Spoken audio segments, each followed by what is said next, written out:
Greetings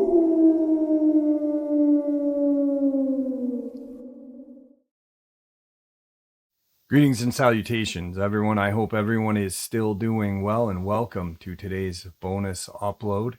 Before we jump into this subscriber interview, a couple links I'd like to share with you. As many of you know, I rely on Patreon, PayPal, channel membership, and the merch to help the channel to continue to grow and go. Links to Patreon, PayPal, and channel membership is in the description below. Merch displayed directly under the video. Also, Dogman Frightening Encounters, Volume 1 through 3, the audiobook versions. They all were written and researched by Tom Lyons, narrated and produced by me, Jeff Nadolny. Those audiobooks are available on Audible, Amazon, and iTunes, links to which are also in the description as well. And finally, last but definitely not least, if you'd really like to help support the channel to continue to grow and go, simply subscribe. It doesn't cost you a cent. Click that like button, takes half a second. If you don't want to miss out on any of the informative uploads I put out daily, click that bell icon, and folks, please leave a comment. Why? Well, because all these things really do help the channel to continue to grow and go, and yes, folks, they definitely do matter. Now, everyone, I have taken far too much of your time. Let's jump in to today's bonus, shall we? All right, everybody. Tonight I have a subscriber with us. And I'm actually really excited about this one because she is from Alaska, and I've never had a subscriber come on from Alaska and share. Brittany, how are you tonight? Doing pretty good. I appreciate. How about you? I'm doing well, and I appreciate you taking some time out of your day to come on and share your encounter with us. Pretty much what I'm going to do is I'm going to hand the floor over to you, and you can share your encounter. I may interrupt you if I have a question, but other than that, I'm going to just leave it up to you to tell your encounter to me. All right. Okay, let's see. I'll just start from that morning. Of course, I live in Alaska, so this was April, and it was actually Easter. We had just got dumped on, had a ton of snow, and I'm an early riser, and I usually get up early and I'll take the dogs out and go do things before everybody wakes up. So it was about 4:30 in the morning, and I got up, and it's still dark then too, and nobody's up, and where we live, it's a neighborhood, but we have acreage lots and things like that. And I was sitting in the truck, and I was listening to something, and something had caught my eye off to the left, and I looked off to the left, and the only way I could describe it is, when we were kids, we'd have those little sparklers, the little ones that would have these orange-ish, goldish light hue type glows. It was like that, and it kind of did this moving motion past the truck over to the tree line, and I thought, at the time, I was so engulfed and enticed to it too, that I didn't realize it until after the fact. That as I was watching it go, I also started to notice that. Have you ever felt like you have a heavy head? Like a headache, like a fogginess or whatever. Yeah. Like when you're in the airplane, or something like that. That was happening, and I watched it go over to the tree line, and then it just disappeared. And then I thought, what the hell? And I looked, and I didn't. It was so random and so quick that it just was like nothing. And I looked back at my phone and was watching whatever I was watching, and then something just, I don't even know what to say, but maybe it was just me looking up again. I looked up, and in between the tree line was that moving type, when you see the heat come off of your car, people will call it like a mirage, I guess. Yeah, it's kind of like if it's really hot. Yeah, like a Yeah, shimmer kind of, yep. Yeah, that is literally what I was seeing. And I would see a little bit of that goldish orb type spark thing. And all of a sudden it moved, and it started to make a form of like a big boulder. And as it was making this form into a big boulder, it was like a smoky gray. And then it moved up and stood up and instantly had the form of what you would naturally call like the Sasquatch Bigfoot form.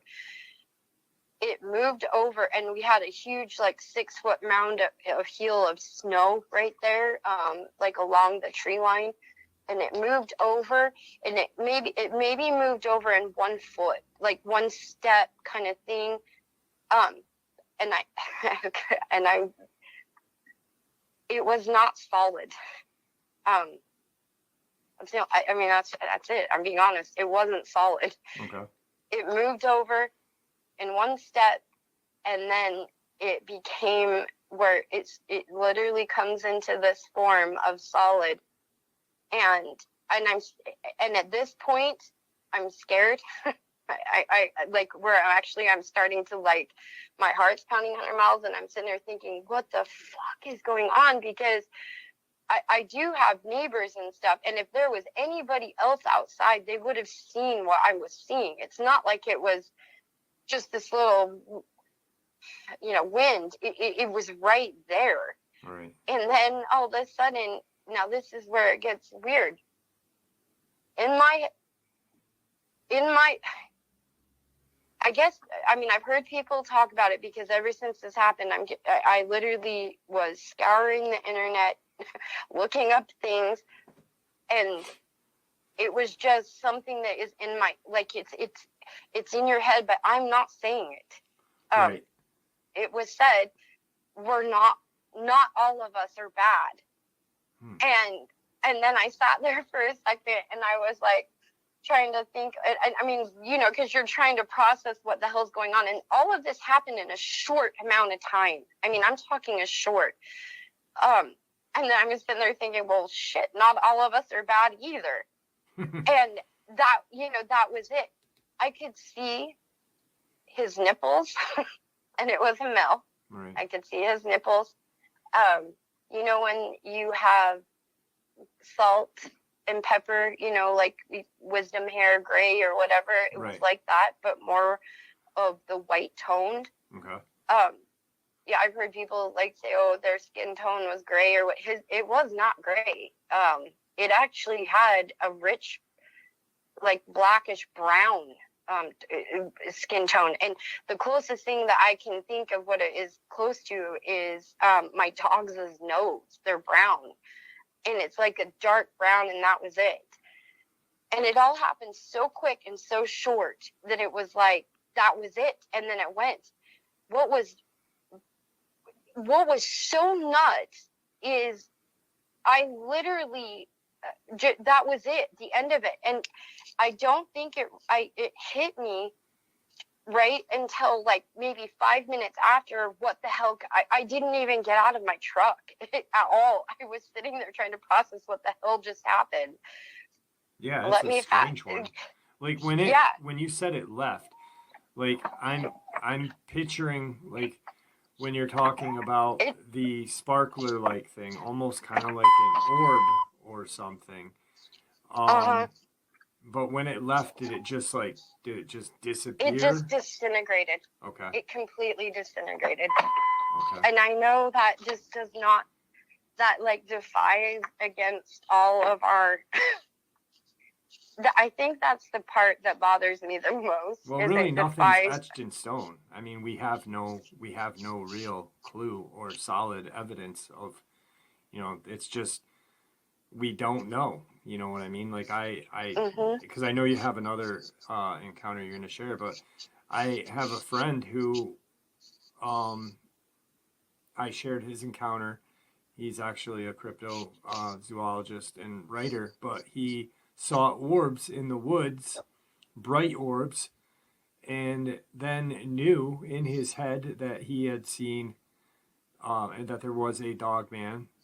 There was a woman in Ohio that Uh-huh. had a very similar thing happen, where she had moved into her home, kind of almost saw like these vapor things like you were describing, almost like a portal opening kind of, and Yes. but it communicated with her as well mentally. She ended up playing some Native American flute and drum music on her laptop outside and saying, "I don't want any problems with." She got sick.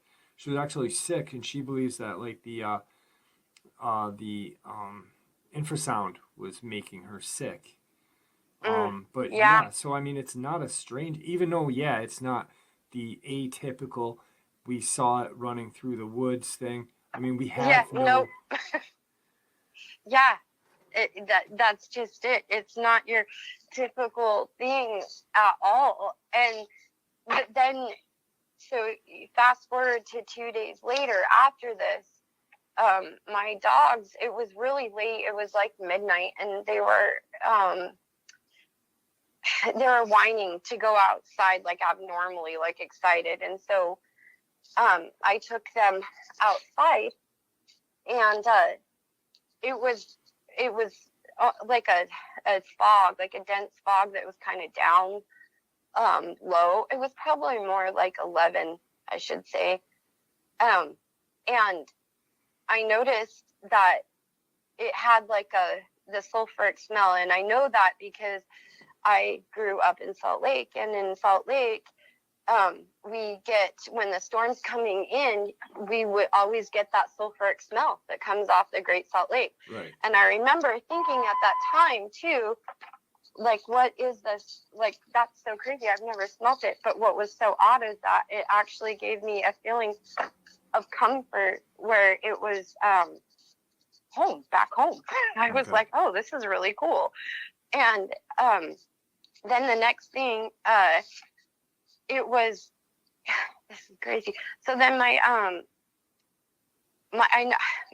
so much time had gone by. It was weird. And over to the right, I have a fence. We have a fence that goes around us and then comes up to our house, because we have a portion of our property blocked off where we park our boat and snow machines.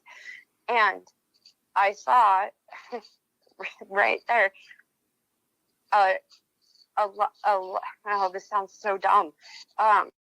It almost looks like a lightsaber that you would see, right, that the kids play with. Mm-hmm. That was this literally like orb, like orangish hue, and it bounced and went 1, 2, 3 towards my house, and then 1, 2, 3 towards me as I was sitting on the porch. And I am so engulfed and enticed to this, like you would not believe. And I go to turn around, because I'm watching it, and something, when you go to get stopped, say you're in a dense like a crowded area, right, like a auditorium or a movie theater, and you go to turn around and someone's behind you and you're like, oh, excuse me, because you would bump into them. Right. I went to go do that, and something stopped me, where I went to, I hit something, like something was behind me, and I almost tripped in a sense, like, what the hell? And then I turned around again, and I was able to turn around. And then I'm sitting there, and I'm like, what the fuck is going on? And then immediately I'm like, where are my dogs? I have Labradoodles. They're very hyper dogs. They're not, they're lovable family dogs, but for my dogs to be laying out in the snow, just laying there on the ground, is not normal at all. Right. They were out on the like where the lawn is, but obviously it's snow, just laying there, not doing anything. I mean, laying in the snow. I can't even get them to do that myself. And I had them for 7 years. They're just laying there.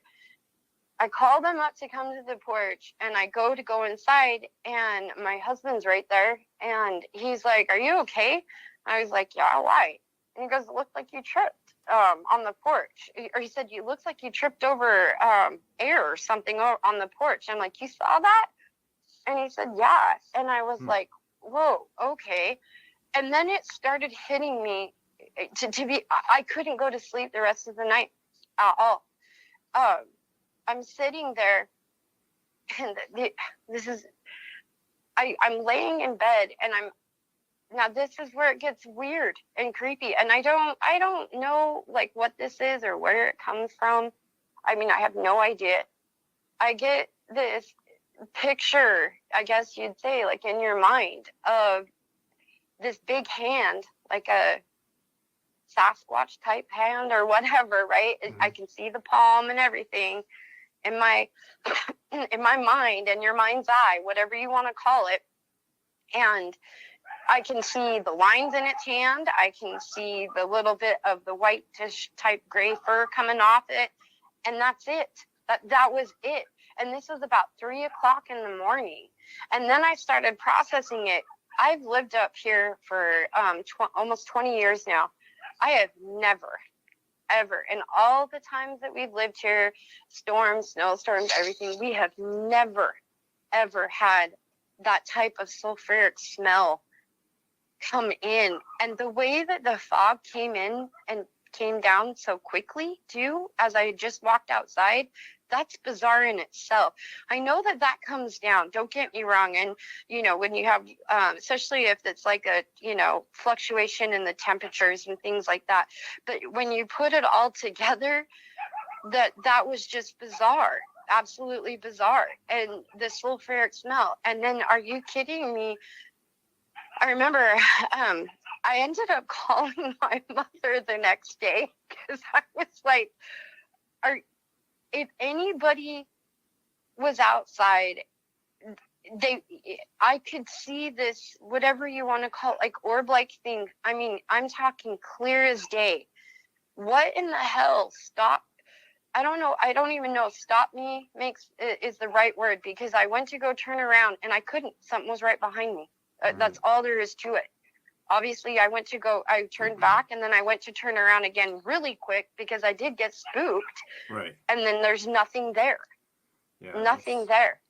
I mean, so that was my first like little whatever. I mean, little, I don't know if that's the right word, encounter. But I hear all these, I've scoured the internet. I've listened to all these things, and there is something that is not, I don't know what the right, being told, because I definitely don't want my last name out there. I don't want there, but I am that happened. That's it. That is what I saw, is what it is, and that happened. Yeah, I'm no expert, but I'm just from everything that I've learned and everything that I've talked to, like everything that you just shared to me points clearly. I mean, in my mind, I've heard a lot of people talk about how these Sasquatch have almost like a cloaking Yes. ability, or they're interdimensional. There's a Russian scientist, a female Russian scientist, who was not working for the government, the Russian government, but the Russian government ended up taking her research and making her work either way, because they were talking about the cloaking, almost like a predator, but not really. Like they were Squatches, because they can go, supposedly the Sasquatch is, you see it and then it goes behind a 2-inch tree and it's gone.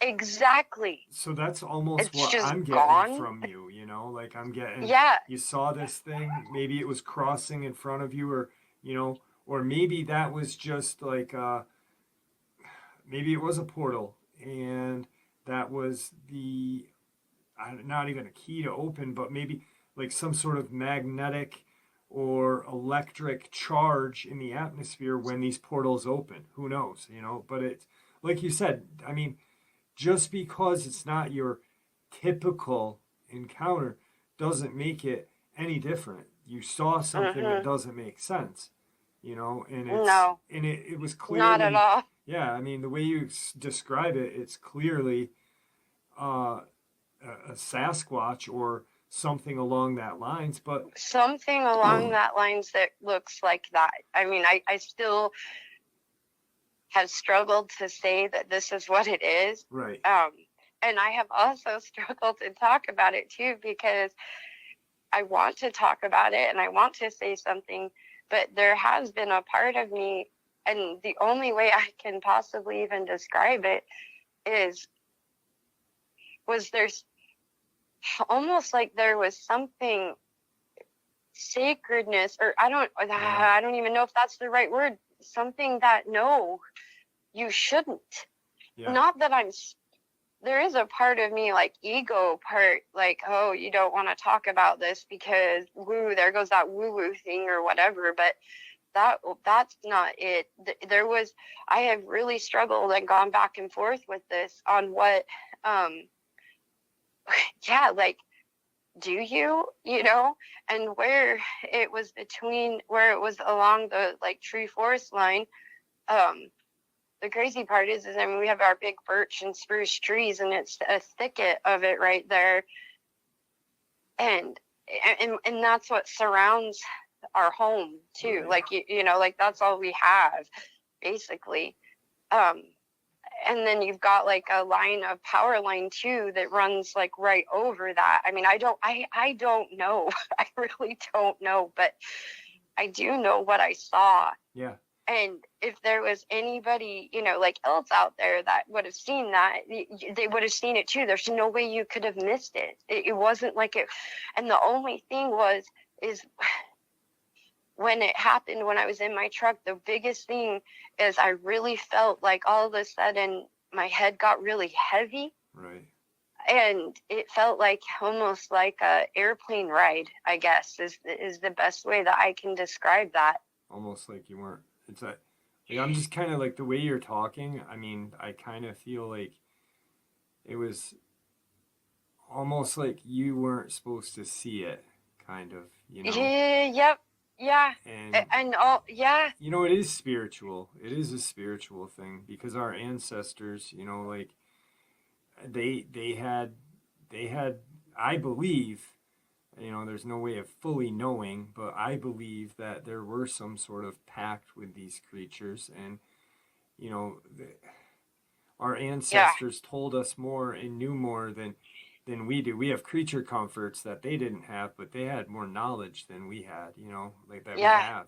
And that's literally what I've been looking up, to be honest, and like going down that line of knowledge, right? Like looking into them and the native, you know, and the elders, and what do they know, or what have they, you know, what knowledge, or even the stories.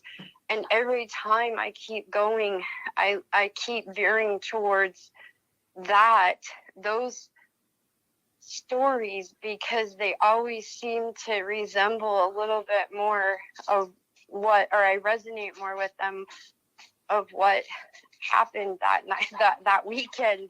Yeah. With that. Well, it's the truth. I mean, you know, that's the truth. It's powerful.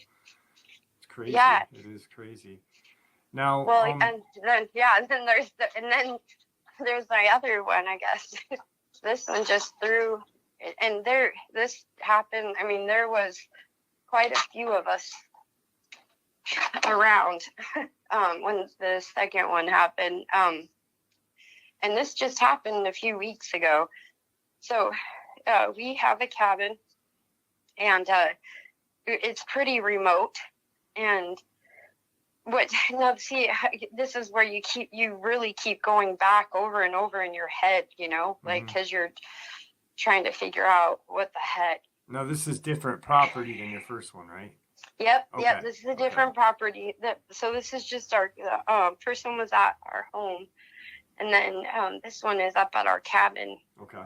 It's about an hour and a half, hour and 45 minutes away. It's about it was like an hour drive, and then it's another hour boat ride up to the cabin. Okay. And we were, it was, so the day before we were up fishing, just having fun all day, like all up and down the river. And there, you know, your rivers do your S bends. And there's this one sandbar that's just right above ours. And it was here, you know, I mean, I know what those are and everything. It was incredible. Right above our cabin, there was so much that this person that was with us couldn't believe how big these, she was saying they were wolf prints. But they weren't wolf, they were very, very big. Right. That were, I mean, she even took pictures, right? Like with her foot and then her hand and everything. And what was crazy is, I mean, our lynx population has started to raise too, in the past, like, you know, 5 to 10 years and stuff. But I myself have never seen a wolf up there, but that's not to say that they're not up there. Right. And so we were, just messing around. When we left that sandbar, we went down to a gravel bar that's right in front of our cabin, and we were out there fishing, and there was this bird that was whistling, that was a different whistle, so much that the person that was with me was like, "Do you hear that?" And I was like, "Yeah." So I started whistling back, like mimicking the whistle. I'm like, "I've never heard a bird whistle like that before. That's so weird." So much that we were still fishing, and it would do it, and then we would do it back. That was it. It was just like nothing. Like you think you're just and right. It was so funny as the person I was with even made the comment, "Are you having a conversation with them?" You know, Britt? And I was like, "Yeah, I guess so. No big deal." So we left, and by the time we left the gravel bar, it was after midnight. I mean, because it's still sunlight up here. And so we went back up, went to sleep, got up, and a person that was with us up there got up really early in the morning. Like, I mean, not really early. It was about 7 in the morning. And we got up and we went outside, and we were just sitting outside in front of the cabin. It's that classic, like, beautiful morning, right? Nothing, you know, you hear a little bit of the birds chirping or whatever, and, you know, that's it. And we were sitting there just talking, and then all of a sudden we hear this roar. Now, this roar is not your normal roar. Right. It is. I just want to specify something, because I've talked to you, so I know a little bit about you. Yep. And your husband go out on the river and do fishing expeditions. So you've been out in the nature. You're not just Brittany, you know, Alaska mom. I go up to my cabin and go fishing. You've been in the great, you know, the great northern wilderness, and you've heard and seen. Yeah. Okay, so I just wanted everybody else to know who you really are. We just had an encounter with the bear. Literally, yeah. I mean, I know what bears are. Right. I know what bears do when they're threatened. I know the sounds they make. I know, you know, when they're territorial. I even know I've seen lynx when they are just, you know, still making their noises, making their, you know, whatever, being territorial with another one. I've seen two fighting.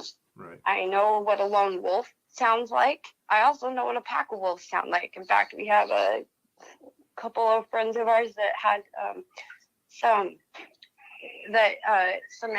animals on their farm that had them taken. Okay. So I know. I guess I know I know what the certain, I even know what moose, we've been out when it's mating season during, you know, for our mooses and hunting season, and been right there in the pitch black dark when moose mating calls, just everything. Right. I've never, in the 20 years that I've lived here, have I ever heard anything like this. And when it had happened, it was, you could hear it roaring And the way that this roar was, it was being dragged out for so long that it roared, and then it even jumped to a higher pitch, but it actually sounded like two vocals together. That's that me and the other person that was with me, I mean, that we couldn't get it out of our heads. We were dissecting it because it was like, what in the hell? Right. And it did it 7 times. And as it was doing it, it was, I want to say, and now this is where it gets nuts, because if you think of something that is 3/4 of a mile above you, right? And you can see that cabin that's 3/4 of a mile above you, and you know that this is coming from back there, but you're hearing it as loud as you are from where you are. That's crazy. That something is making a roar that powerful. And as it did this, it came closer to us, to a slough that is probably maybe, I mean, honestly, I don't know. It's not that far above us, because it did this roar, and and this is what's even more nuts too, is as it's doing this, and the distance and the movement that it's making, because it came closer to us and then it walked back behind us. And we have a mountain range that kind of like branches off the Rockies, like, in North America, that kind of comes all the way up. I could probably even send you some snapshots on Google Maps, to be honest, exactly where it's at, to where it was going. So behind our cabin, about a mile back, we had like a pond, and then you go up a little ways, and then that's where the mountain range starts. This, whatever this was, it made the distance that it covered was, I mean, you're talking at least a mile. You know what I mean? At least. Right. Now I know bears can, you don't even think they're stalking you, and they are, and they can cover some ground. But when a bear is pissed, or a bear is being territorial, it'll like do that type of growl, and then also go, and it'll chomp its bit, like that, like chomp its bite, bite, and it'll kind of like move, like sway back and forth or whatever, and it'll growl. This, nothing like that. And the other thing, you think of a wolf, when a wolf howls, how a wolf can howl, but it doesn't have this deep gutter roar, right, that you can feel it under your feet. How long would you say each? I know you said there was 7, but how long would you say? Because you said it was a roar, and then it went into like a high pitch. How long was it approximately? Okay, so if you go, because as it is roaring, we're looking at each other. So much that I even told her, grab the dog and put the dog in the cabin. Right. It was, let's see, 1, 2, 3, 4, 5, 6. I would say anywhere from 8 to 10 seconds. 8, like 1,000, 2, 1,000, right. 3, 1,000. And though it was nuts, is the first one wasn't as long at all. The first one was just a gut rattling roar, like something simple and short. Okay. And it, kind of making its presence known. Yeah. And then, and we didn't say one single word to each other. And it was almost this knowing we were in the presence of something that was not normal at all. At all. We looked at each other, and then it was like, did you hear that? We're like, yeah, did you hear that? And then it did it again. And then that was when it was closer. And then it got closer. And then where it was from then, we could hear it start to move. It was, you heard it coming closer to us, like coming down the river, and then cutting a hard right, going down the slough, and then going back behind the cabin, no, it sounds like it's in a short distance, but it's not. You got to figure you're on a river. Right. You know, you've got cabins that are all spread out and whatnot. So, I mean, the distance alone was just, it was incredible. Absolutely incredible. And if I were to drag fairly quickly as well, I'm guessing. Yeah, exactly. And then it just, I would say, I'm together. That is the, right. And if that's the only way that I can describe it, which is a lot of lung power right there. I mean, it's possible for something to make that. I mean, obviously it's possible because you heard it, but for something to do a guttural growl, a guttural roar, and then a high pitch at the same time, or during the same breath, is powerful. What I'm saying. That's a very powerful creature. Tell me, while moving too. I'm gonna be honest. I have listened. I mean, I know that deers will make funky noises. I get caribou. Yeah. Right. I mean, I know, and maybe it's something that I'm trying to convince myself that it's not, but there is still nothing that I've found that even remotely even could even come close to what that was. Right.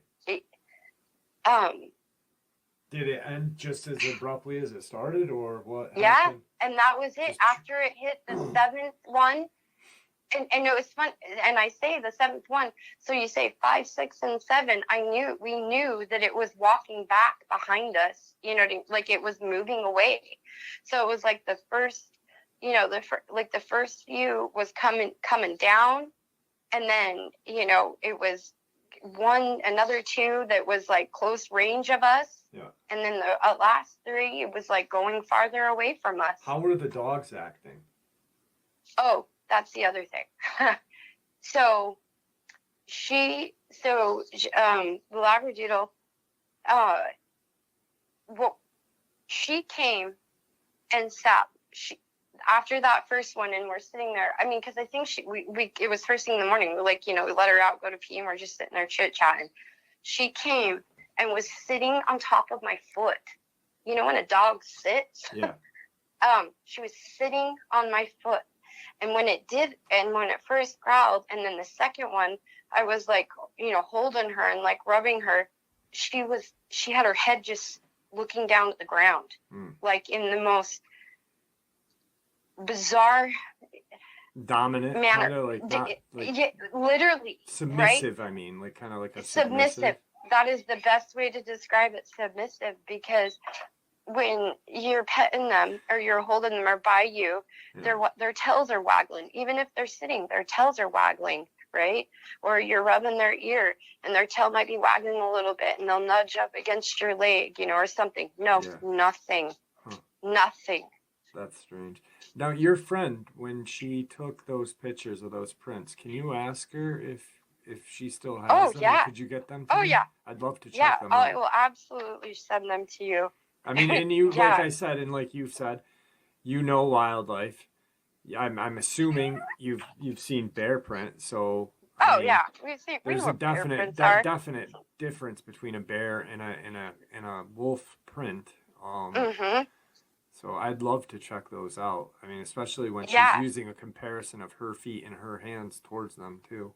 Yeah, that's crazy. Absolutely. That's a terrifying encounter. I mean, that is truly. And that was the other thing too. After this happened, it was like our hearts were racing too, and you're trying to think of like all these things, and we were like, even we go inside, and we were the only ones that were awake at the time too, so we're going inside. So then we start telling everybody, and that's where it comes into play, where everybody's like, oh yeah, right, whatever, right, and you're like, wait a minute, no, this is not, there was nothing normal about this.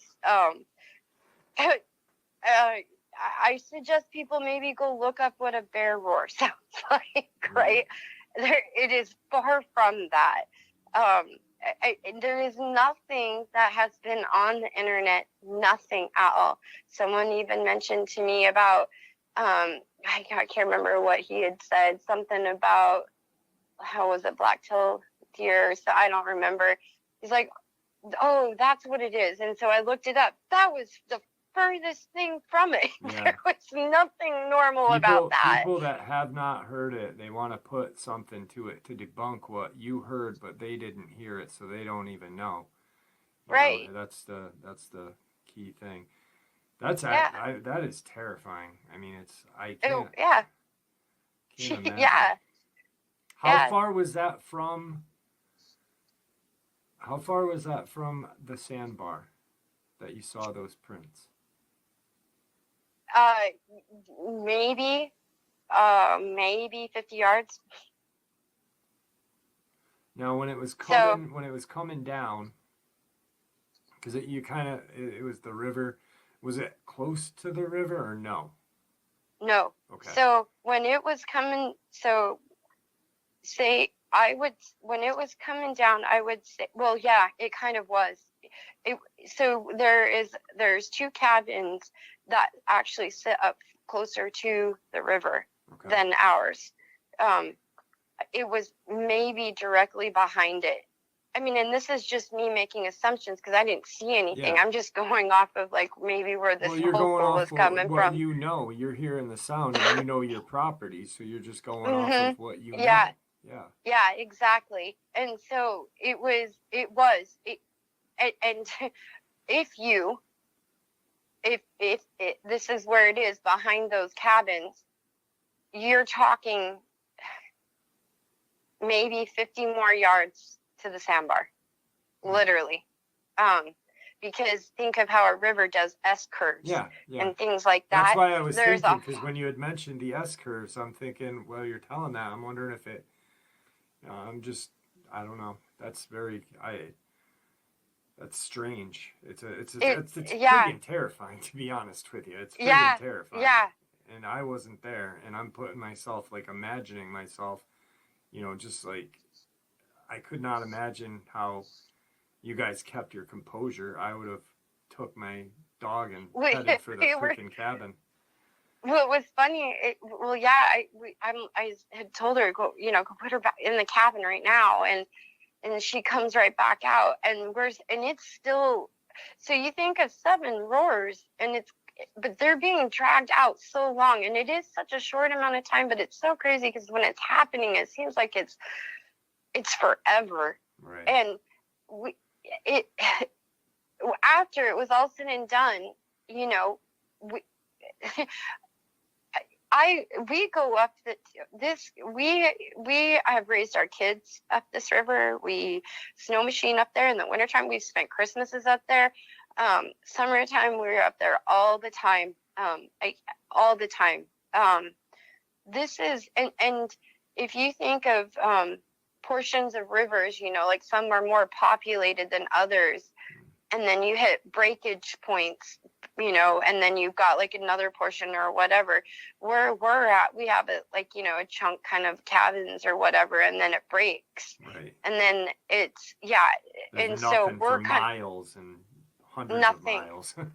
Literally, nothing. Okay. And never have any of us heard anything like that. That's insane. Ever. That's insane. Wow. I mean, you hear stories and stuff, or people probably. Well, I've heard some things, like I've heard people talk about Dogman or Sasquatch. To be honest, I didn't even think of Dogman. I'm thinking Dogman. Just until. After, when you role play everything in your head. Yeah. And then I'm like, wait, those prints, they were. And the drawn out long, a Sasquatch, just from people talking, and I've heard people talk about it, and it's a bellow, a whoop, and they can do a lot. There's been numerous different different examples or how people have described them. But I mean, I've heard people talk about the Dogman and their roar as it gets its roar guttural, deep, and then high pitched as well, all in the same sense. So I mean, but that I mean with the prints, that's why I was curious about the prints. So I'm really not sure. It's definitely a terrifying friggin' encounter. Um, and what makes it more terrifying is because you can't see it. You're That's right. using your mind Right? to figure out what the hell this thing is, and your mind can play a lot of nasty tricks on you too. So That's exactly it, right? Your mind can play tricks on you. yeah, And then that's the other thing. There's something weird about it because you can't let it go. right. Um, You get obsessed. That's people either yeah, get obsessed with it. They get like you've went and started hunting sounds. yeah. People like there was twins, two girls. They had, I don't know if they were twins, they were sisters, probably twins, but they were in a cabin, not a cabin, an old abandoned home, in like shitty part of town, close to the woods, just dilapidated home, and they were going in there to do something, and they saw a dog man. One went and closed, just shut down, completely changed. The other became completely enraptured anything about cryptids, and there's two variations. You either get psyched about that and want to learn as much as you can, or you kind of go into a shell and become very afraid, and and you have that other one where you are just inquisitive and want to know more and more, and it's crazy how that happens. And everybody that I've ever spoken to has had one or the other. I mean, I've talked to one guy who he became completely enamored with these things. His wife went into a shell. They ended up getting divorced. She ended up committing suicide, and he believes because of the encounter. And it's friggin' insane that these things are out there, and that we have no protection against them, from anything. So I can totally understand that, and I think where my biggest thing is I've never had anything like this, nothing like this happen at all. And to me, those are two major things in a short amount of time. yeah, And two very random experiences that then I go and I start looking things up and whatever, and you're starting to hear about these things and stuff. My issue or my problem that I had is like, okay, so people really are having these experiences, and obviously there's got to be some way or some outlet of some sort, because what happened at our home that morning was so beyond just so off the charts abnormal and bizarre that I mean, it took me a while. Like I said, I struggled. Maybe you're not supposed to talk about that. I don't know. But then what happened at the cabin, there was something so different about that there was a terrifying factor. I will. Yeah, no, I'm not gonna lie. There was something that it was like, oh my God, did you hear that? Yeah, did you hear that? And then it was like an immediate, and I mean an immediate, terrifying dread. Get her in the cabin. Primal fear. Yes, there was something that was not. There was something that was not right and very out of the fucking norm with this. I think, and it's I think through humanity that, when I said earlier to when we were talking, that we've, our ancestors had better understanding of these things. Yeah. But there's a reason why we're afraid of the dark. There's a reason, and it's primal. It's a fear that's just something embedded in our DNA. Yes. Like a butterfly, a monarch butterfly knows to fly to Mexico or whatever. Like there's certain things that are embedded in certain animals' DNAs. We're an animal, and when we hear something that we can't recognize, we immediately get that primal fear. But with your experience, it's so primal that you're just closed and holy shit, what is that? It's crazy. It's wow. I can't. I'm coming up on time. I will say too, the other person that was with me, so it really is remote. Like there's no cell service up there. I mean, obviously you can listen to your music on your phone and take pictures, but I mean, right. It's not like you can get on the internet. I couldn't get it out of my head, and maybe it was more because we're up there all the time.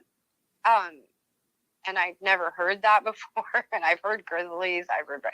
We had a moose, a mama and her baby, that were taken down by a grizzly, like back behind our cabin. Wow. I've heard shit before. Right. This was so out of the norm, and I couldn't. And we had an issue getting down that took up like a 3-hour trek of our time. And even still, as soon as I got to cell service, it was like, oh shit, I need to start looking. And then through that evening, because we were still going on our trip, so you're hitting different points of different treks. It was me scouring the internet looking for it. Yeah. As soon as I found one that was I'm like, listen to this. What do you think of this? And it still wasn't like it. And it still did not even resemble like the depth of it, right, let alone the long drawn out high pitched part either, because it was all combined together. She did kind of start like shutting down, like it was like, it is what it is, okay, whatever. No, this is not normal.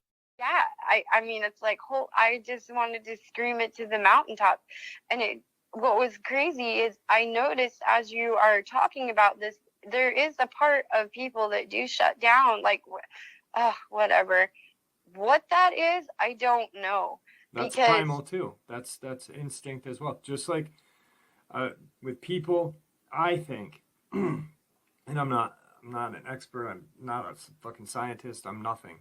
I'm just a guy. No, me neither. But like just things that I've learned talking to people like you and other people, and just absorbing the information. I kind of have my own theories on shit, and I think everything is a primal instinct. Like shutting down is being submissive, but the inquisitive part, we're human and we always want to know more. It's almost just like when people, they get embarrassed after they've had an encounter, almost like a face-to-face, or they've had a sighting and they piss themselves. I don't think there's anything to be embarrassed of, because if you think, when you scare a dog, a cat, an animal, they piss. And I think that's a way of your body producing other pheromones to get that fear factor out of the air and something else into the air. And that's just my belief. I mean, it could be wrong. That's interesting. It's just something that I've always thought. I got a couple of things I wanted to talk to you about. I'm coming up on time, so I don't have a lot of time left. But being that you're from Alaska, we touched on this. I only want to touch briefly on this quick. Chatham. We talked about Chatham. Portlock. Portlock, which everyone knows, the town that existed, the fishing town, and the people ran in the grizzly murders. That village is no longer, there's no buildings there, right? No. Right. No, there's nothing there. No. You could just say it's like over time foliage has grown over and everything. There's nothing there. Okay. Because I've heard people, people have claimed that the post office still exists, and I've heard that part of the old cannery, maybe, but nature's pretty much claimed everything over. That's basically what it is now, is that nature's just claimed it over. There's nothing really there. Have Nothing. you like been up that way ever? Yeah, absolutely. Yeah, in Is- fact, it was 2 years ago. We were up that way. There is nothing there. In fact, if you were to come in, you wouldn't, and you didn't know. In fact, I didn't know at that time. You wouldn't know that. You would never know that anything was ever there. Okay. All right. Now, the second thing I want to touch on. Now, I don't want you to get into it because we don't know yet. You said you were going to talk to this one person, but you have relatives, or your husband has relatives that are native up there, and you may ask this person. Hopefully, they agree. Something happened to their grandmother. Yep. Can you share a little piece about that? Just maybe we can get this person to come on and share that with us. Yeah, they're part of a tribe here, and they, this was a long time ago because it was when their grandmother was little. They have their own names for what people call Bigfoot or Sasquatch and stuff. So I don't really pronounce it very good or say it or whatever. I'd have to clarify. But her grandmother was taken by one when she was younger, and it was at the fishing wheel. So in the salmon run, we have fishing wheels that are set up. So there was other family members around, but the grandmother had just happened to go, like maybe a little bit ways from it, and was taken, and her family members had seen and went after, and then she was just dropped. Wow. And that was, yeah. And so that area is cursed now, and so they moved their fishing wheel, and it's not there anymore. And that's just summing it up really quick. Yeah, hopefully this person agrees to come on. I think that would be absolutely friggin' amazing to just even speak with the person would be friggin' awesome. But I know. I just learned about that when that's crazy. Yeah. When you told me that, I was like, holy shit! Like, I was like, that is. It's just stuff that you read about, you know what I mean? And especially when you look up, because if you look up Alaska or you look up anything with Bigfoot in Alaska, the first thing you get is Portlock, or you get other little snippets, and they're all older, like from the 50s, 60s, snippets like that from, people that are now past, but what they experienced, and I think that's absolutely insane.